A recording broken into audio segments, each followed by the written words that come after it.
अरविंद केजरीवाल की राजनीति को समझने वाले जो लोग हैं वो ये बखूबी जानते हैं कि अरविंद केजरीवाल का ये मूव कितना बड़ा मूव है। अरविंद केजरीवाल ने अगर इस्तीफे का ऐलान किया है तो इस ऐलान का असर दिल्ली के चुनावों पर क्या पड़ेगा, हरियाणा के चुनावों पर क्या पड़ेगा, यहां से कैसे अब पार्टी जो है वो गति पकड़ेगी। जो नैरेटिव उनके खिलाफ बनाए जा रहे थे आम आदमी पार्टी के खिलाफ, लगातार कहा जा रहा था कि आम आदमी पार्टी अपनी विचारधारा से कॉम्प्रोमाइज करने वाली पार्टी बन गई है, पार्टी विद डिफरेंस की बात करने वाले जो लोग हैं वो अब सत्ता के मुंह में आ चुके हैं। ये सारे नैरेटिव अरविंद केजरीवाल ने अपने एक फैसले से तोड़ने की कोशिश की है। अब देखना यह है कि विरोधियों की तरफ से क्या रिएक्शन सामने आएंगे। शोएब के पास हम चलेंगे। शोएब, अब क्या चर्चाएं दिल्ली में हो रही हैं? दिल्ली का अगला मुख्यमंत्री कौन बनेगा? सब इसी सवाल का जवाब अब जानना चाहते हैं।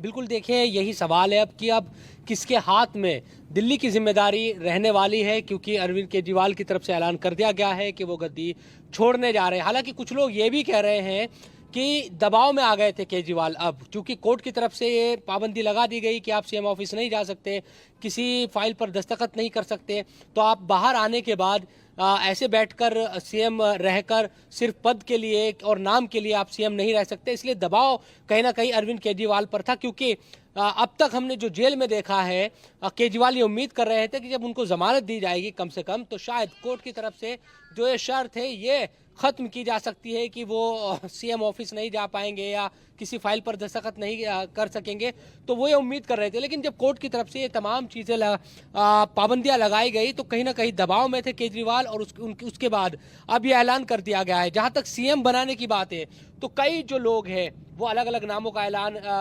यहाँ चर्चा कर रहे हैं, चाहे मनीष सिसोदिया हो, आतिशी हो, तमाम चीज़ें हो। लेकिन कई लोग ये भी मान रहे हैं कि क्या कोई दलित मुख्यमंत्री बनेगा क्या दिल्ली में, या इस तरह की चीज़ें हो सकती है। अब देखना यह भी होगा। देखिए प्राची, बड़ा इंटरेस्टिंग जो मामला है वो अब सीएम को लेकर इस तरह की चीज़ें होगी। हालांकि ये है कि भाई पार्टी में आम आदमी पार्टी को आप देखें तो एक छत्र राज एक तरीके से, या जो सर्वे सर्वा है और केजरीवाल है उनकी चलती है, चाहे दिल्ली में हो, भले ही पंजाब में भगवंत मान सीएम हो, लेकिन सबको पता है कि केजरीवाल की इजाजत के बगैर कुछ नहीं होता। तो अब जो सीएम बनेगा दिल्ली में वो कौन होगा और किस तरह से, क्या वो केजरीवाल का ही कोई इस तरह से मोहरा सिर्फ होगा, नाम के लिए सीएम होगा, काम वही तमाम चीजें करेगा जो केजरीवाल चाहेंगे, या कोई वाकई एक आजाद सीएम के तौर पर काम कर सकेगा, ऐसा चेहरा वो बनाएंगे?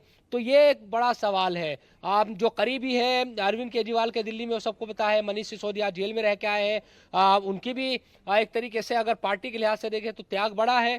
सौरभ भारद्वाज या आतिशी की बात करते हैं, ठीक है। देखिए मनीष सिसोदिया हो चाहे अरविंद केजरीवाल हो, इनको लेकर तो और कहा कि अगर मैंने काम किया है तो मुझे वोट देना, मैंने काम नहीं किया तो मुझे वोट नहीं देना। आज उनपे तोहमतें लगाई गई, आरोप लगाया गया। आज मुख्यमंत्री जी ने अपनी ईमानदारी की परीक्षा, अग्नि परीक्षा देने का फैसला लिया है। दिल्ली की जनता मुख्यमंत्री को ईमानदार घोषित करेगी झाड़ू का बटन दबाकर, और अब आने वाला 2025 का दिल्ली चुनाव, दिल्ली की जनता उस चुनाव के माध्यम से अपने मुख्यमंत्री को ईमानदार घोषित करेगी। जैसे दीवार पिक्चर में अमिताभ बच्चन के हाथ पे लिखा था, वैसे ही दिल्ली की जनता उसके ठीक उलट अपने हाथ पर लिखेगी कि मेरा केजरीवाल ईमानदार।